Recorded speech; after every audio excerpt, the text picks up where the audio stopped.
Okey, Assalamualaikum warahmatullahi wabarakatuh. Jadi, pada hari ini kita kembali lagi untuk tajuk Additional Mathematics, tapi pada kali ini kita akan go through untuk tajuk logaritma pula. But first of all, sebelum saya pergi kepada contoh-contoh soalan, kita pergi dulu kepada 3 hukum logaritma yang paling asas, yang paling basic. Okey, so kita tengok dulu. Yang pertama untuk hukum-hukum logaritma. Yang pertama diberi log xy asas a. Dengar, saya ulang lagi sekali cara sebutan dia. Log x, y, asas a. So, kalau awak nampak dekat sini, x, y ni dia adalah rapat tau. X, y ni dia adalah rapat. So, bila rapat, bermaksud dia melalui operasi darab. Okey, dia melalui operasi darab. So, dalam hukum logaritma ni, darab kita boleh tukarkan dia kepada operasi tambah. Okey, darab kita boleh tukarkan dia kepada operasi tambah. So, log x, y asas a sama juga dengan log x asas a tambah log y asas a. Okey, so kita boleh pecahkan dia. Asalnya log x, y asas a. Kita pecahkan dia kepada log x tambahkan dengan log y. Okey, so itu adalah hukum logaritma yang pertama. Di mana operasi darab ni kita boleh tukarkan dia kepada operasi tambah. Okey, itu yang pertama. And then yang kedua sama juga macam yang pertama, tapi hukum yang pertama dia melalui operasi darab. Hukum yang kedua dia akan menggunakan operasi bahagi. So, darab pergi kepada tambah, bahagi dia akan jadi tolak. So, awak nampak dekat sini log x over y asas a sama juga dengan log x asas a tolakkan dengan log y asas a. So, dekat sini melalui operasi bahagi kita boleh tukarkan dia kepada operasi tolak. Okay, that's all.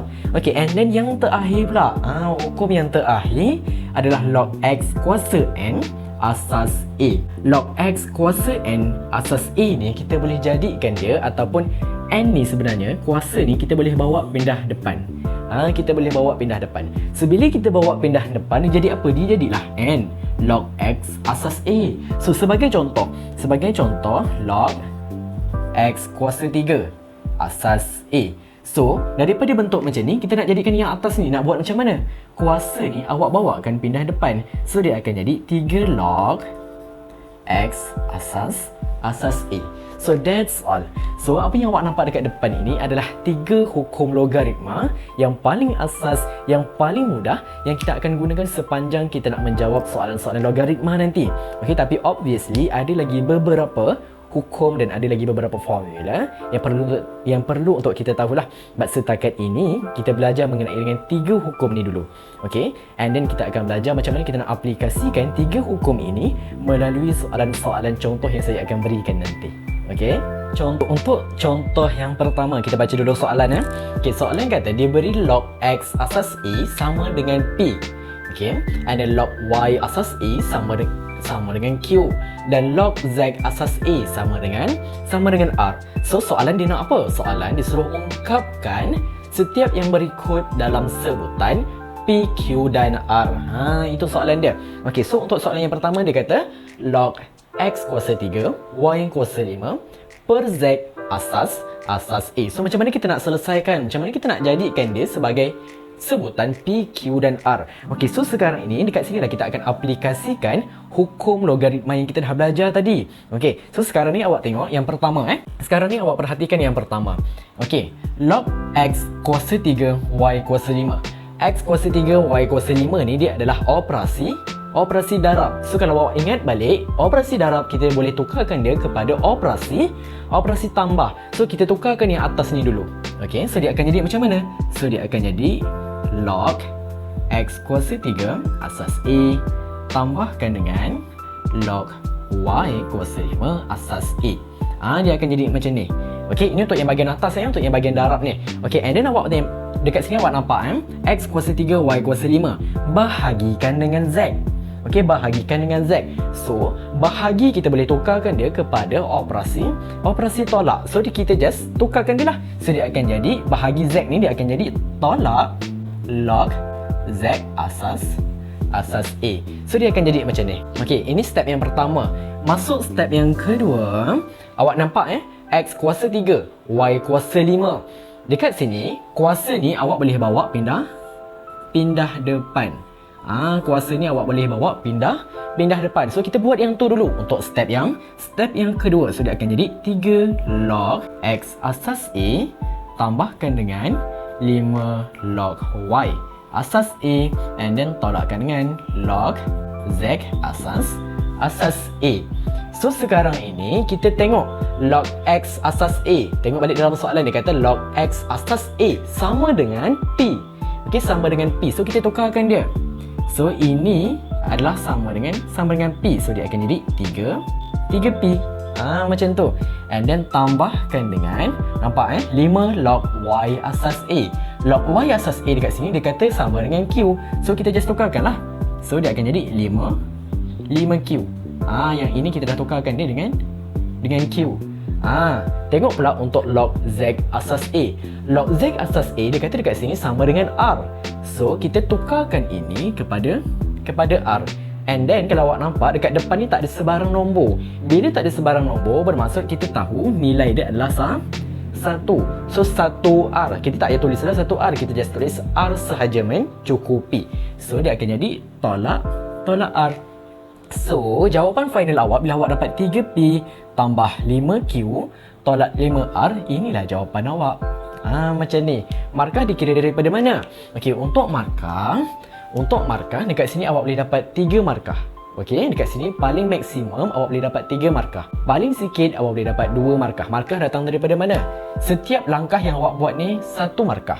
So ini 1 markah, ini 1 markah, dan jawapan akhir 1 markah. So untuk jawab soalan ni sahaja awak dapat 3 markah. Ini paling banyak lah. Okey, ini paling banyak. Paling sikit 2 markah. Okey. So ini untuk soalan A. Kejap lagi kita bergalih pula kepada soalan B pula. Okey. B. So untuk soalan B pula, kita baca dulu soalan. Soalan dia kata apa? Soalan B disuruh ungkapkan dalam bentuk PQR untuk log kuasa 2x kuasa 4 over YZ asas A. So macam mana kita nak selesaikan? Students bila dia nampak punca kuasa 2 je dia terus blank. Dia dah tak ada idea macam mana nak selesaikan sebab ada punca kuasa. So dia jadikan ataupun dia salahkan punca kuasa tu dalam soalan. Tapi macam mana kita nak simplify kan? Macam mana kita nak permudahkan? Okey, dekat sini students kena tahu one benda ni tau. Satu benda ni, yang ini apa dia? Punca kuasa 2 kita boleh jadikan dia sebagai X kuasa 1/2. Sama juga dengan punca kuasa 3. So kalau punca kuasa 3 awak boleh jadikan dia sebagai X kuasa 1/3. So bila awak nampak punca kuasa 2 dekat sini, awak jadikan dalam bentuk 1/2 ini. Okey, X kuasa 1/2 ini. So dia akan jadi apa? So dia akan jadi log X kuasa 4 over YZ tutup kurungan kuasa 1/2. Kat sini asas A. Awak jadikan ataupun awak simplifykan kepada yang ini dulu. And then kalau ikut hukum yang kita dah belajar tadi, kuasa 2, sebarang kuasa kita boleh tukarkan dia ataupun kita boleh bawakan dia pergi ke depan ni. Kita boleh bawa dia pergi ke depan ni. So dia akan jadi 1/2 log X kuasa 4 bahagikan dengan YZ tutup kurungan asas A. So daripada sini bergalih pula jadi dari sini. Bila dah jadi macam ni pula barulah kita kembangkan. Kita kembangkan macam mana? Kita ikut yang ini. X kuasa 4. So dia adalah operasi tambah lah. Dia akan jadi operasi tambah. Bahagikan dengan so bila bahagi dia akan jadi operasi tolak. So YZ ni operasi darab. Darab dia akan jadi tambah. So kita kembangkan dulu ikut yang ini. So dia akan jadi apa? Dia akan jadi 1/2. Okey, awak kena letakkan kurungan besar dekat sini awak kena letakkan kurungan besar. Kenapa? Nanti awak akan nampak. Okey, so dia akan jadi log X kuasa 4 asas A. Tolakkan dengan kenapa tolak? Sebab X kuasa 4 bahagi YZ. So bahagi dia akan jadi tolak. So dekat sini pun awak kena buat kurungan pula. Kenapa kurungan pula? Sebab YZ ni YZ ni operasi darab. Darab dia akan jadi darab dia akan jadi tambah. Okey, so dia akan jadi log Y asas A tambahkan dengan log Z asas A tutup kurungan. Dia akan jadi macam ni. And then step yang seterusnya awak nampak dekat sini X kuasa 4. Kuasa 4 awak boleh bawa pindah depan. So dia akan jadi 4 log X asas A. So yang 4 ni, kuasa 4 ni padam. Kita akan jadi macam ni. Okay, and then step yang seterusnya nak simplifykan lagi, nak mudahkan lagi. Okay, kita selesaikan yang dalam ni dulu. So salinnya balik 1/2 kurungan 4 log X asas A tolakkan dengan, okey, dekat sini awak kena tahu dekat sini awak kena tahu kalau negatif jumpa negatif dia akan jadi positif. Kalau negatif jumpa positif dia akan jadi negatif. Kalau positif jumpa negatif akan jadi negatif. Kalau positif jumpa positif akan jadi positif. So dekat sini log Y asas A ini adalah positif. So ini positif So negatif jumpa positif dia jadi apa? Negatif jumpa positif. Nampak negatif jumpa positif jadi negatif. So letakkan tolak and then salin balik log Y asas A. Okay, and then dekat sini pula tengok negatif jumpa positif. So negatif jumpa positif jadi apa? Jadi negatif. So kita tolak log Z asas A. Barulah kita tutupkan kurungan. So dia akan jadi macam ni. Okay, sebab ramai students yang dia buat silap dekat sini tau. Ramai students yang dia buat silap dekat sini, and then dia tak tahu pun benda-benda ni. So maksudnya sayang lah dekat situ. Sebab benda-benda ni kita dah belajar dah waktu tingkatan 2, waktu tingkatan 3 dah belajar dah. Okay, tapi kalau awak tak mahir untuk yang ini, sayang lah. Okay, sayang sangat. Okay, sebab benda inilah yang awak akan guna pakai untuk menjawab any soalan sekalipun. Mesti akan ada aplikasi ini. Okay, so make sure awak fahamkan pertukaran tanda ni dulu. Okay, so daripada sini pula, bila awak nampak 1/2 and then ada kurungan besar, nak kena buat apa pula? Sama aplikasinya dengan contoh, kita ada kurungan X tambah 3 and then dekat luar ni ada 2. So nak kena buat apa? Kena darabkan dengan dalam. So 2 darab X, 2 darab 3. So dia akan jadi 2X tambah 6. So sama aplikasinya dengan yang ini. So 1/2 akan darabkan dengan 4. 1/2 darab 4 akan dapat berapa? Kita akan dapat 2 log X asas A. Okey, tengok pula dekat sini. Log Y asas A. Depan ni ada sebarang nombor tak? Depan ni tak ada sebarang nombor. Bila tak ada sebarang nombor, kita tahu bahawa nilai dia adalah 1. So 1/2 darabkan dengan 1, kita akan dapat 1/2. So salin je balik log Y asas A. Buat benda yang sama untuk yang ini. Depan ni ada sebarang nombor tak? Tak ada. Bila tak ada, maksudnya nilai dia 1. 1 darabkan dengan 1/2. Kita dapat berapa? Kita akan dapat 1/2 log Z asas A. Bila kita dah sampai sini pula, barulah kita tengok balik kepada soalan. Okey, tengok balik pada soalan. Log X asas A. Log X asas A sama dengan P. So kita potong, kita tukarkan dia kepada P. Jadilah 2P. Tengok pula untuk log Y asas A. Log Y asas A dia sama dengan Q. So potong, jadikan dia sebagai Q. So dia akan jadi tolak 1/2Q. And then sama juga untuk log Z asas A. Log Z asas A kita boleh jadikan dia sebagai R. Kita tengok pada soalan So just gantikan je. So dia akan jadi 1/2 R. So inilah jawapan awak. Okey, 2P tolak 1/2Q tolak 1/2. Okey, markah dikira daripada mana? Dekat sini awak boleh dapat 3 markah. Okey, awak boleh dapat 3 markah. Jawapan akhir awak akan dapat 1 markah. Bila awak tukarkan dekat sini, awak akan dapat 1 markah. Bila awak kembangkan jadi macam ni, awak akan dapat 1 markah. So total awak akan dapat 3 markah untuk soalan B ini. Okey. Tahniah kerana anda telah berjaya menonton video ini sampai habis.